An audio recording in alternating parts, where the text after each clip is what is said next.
తీరం మనదే, బోటు మనదే, వేట మనదే అంటూ మత్స్యకారుల సేవలో కార్యక్రమం వేదికగా సీఎం చంద్రబాబు గర్జించారు. పొరుగు రాష్ట్రాల వారు చొరబడితే వెంటాడుతామని హెచ్చరించారు. సీవీడ్ కల్చర్తో పాటు మత్స్యకారుల పిల్లలకు నైపుణ్యాలు నేర్పి ఆదాయం పెంచేలా చేస్తామని సీఎం హామీ ఇచ్చారు. చేపలకు గిరాకీ సృష్టించి మార్కెటింగ్ మేనేజర్గా వ్యవహరిస్తారని భరోసా ఇచ్చారు. నెల్లూరు జిల్లా తుమ్మలపెంట వేదికగా జరిగిన మత్స్యకారుల సేవలో కార్యక్రమంలో ముఖ్యమంత్రి చంద్రబాబు పాల్గొన్నారు. రెండో విడతలో 1,30,796 మత్స్యకార కుటుంబాలకు 20,000 చొప్పున 262 కోట్ల ఆర్థిక సాయాన్ని ఖాతాల్లో జమ చేశారు. అనంతరం మాట్లాడిన చంద్రబాబు సముద్ర తీరంలో ఇతరుల చొరబాట్లపై గట్టి హెచ్చరికలు జారీ చేశారు. బయటివారెవరినీ రానిచ్చే పరిస్థితి ఉండదని తెగేసి చెప్పారు. మన సరిహద్దుల వరకు ఎన్ని చేపలుంటే అన్నీ పట్టుకోవచ్చని మత్స్యకారుల్లో భరోసా నింపారు. చేపల వేట కోసం 200 మెకనైజ్డ్ బోట్లు మంజూరు చేసేందుకు సిద్ధంగా ఉన్నట్లు ప్రకటించారు. ఈ తీరం మనదే, బోటు మందే, వేట మందే, రాజీ లేదు. ఎవరైనా వస్తే వెంటాడతాం, వేటాడతాం తప్ప ఇక్కడికి అలో చెయ్యం. మర్యాదగా చెప్తాం, వాళ్ళు కూడా వినాలి. వాళ్ళ కోసం మన జీవనోపాధి కోల్పోవడం కరెక్ట్ కాదని మరొక్కసారి హామీ ఇస్తున్నా.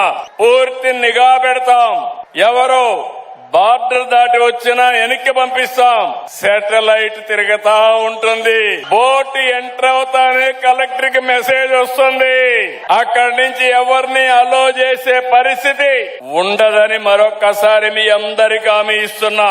200 మెకనైజ్డ్ బోట్లు శాంక్షన్ చేయడానికి నేను సిద్ధంగా ఉన్నా. అది కూడా సబ్సిడీ 60% ఇస్తాం.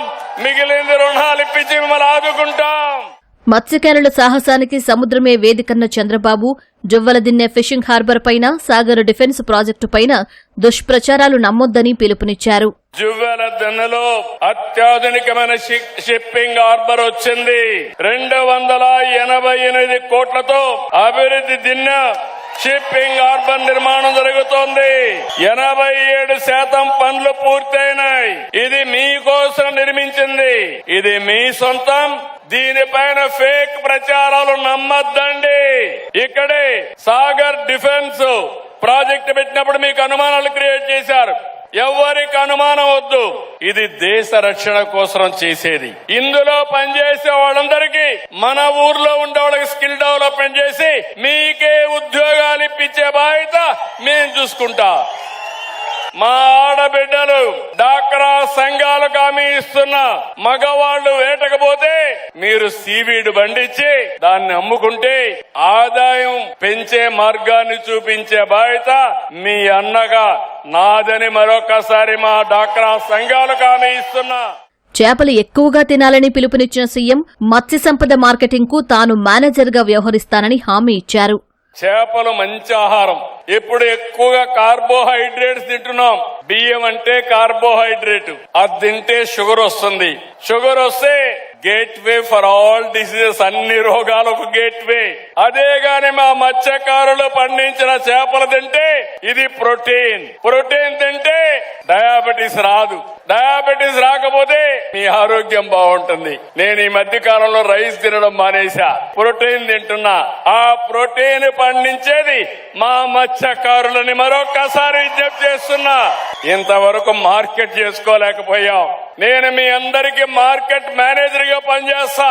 మీ చేపలకు గిరాకీ సృష్టించే బాధ్యత నాది, అమ్మించే బాధ్యత నాది. మీరు కూడా నా మాట వింటే మీ జీవితాల్లో తిరుగులేని విజయాన్ని సాధించి పెట్టే బాధ్యత నాది. గొడ్డలి రాజకీయాలు రాష్ట్రాన్ని వెనక్కి తీసుకెళ్తాయని, మంచి ప్రభుత్వానికి అంతా అండగా నిలవాలని చంద్రబాబు కోరారు.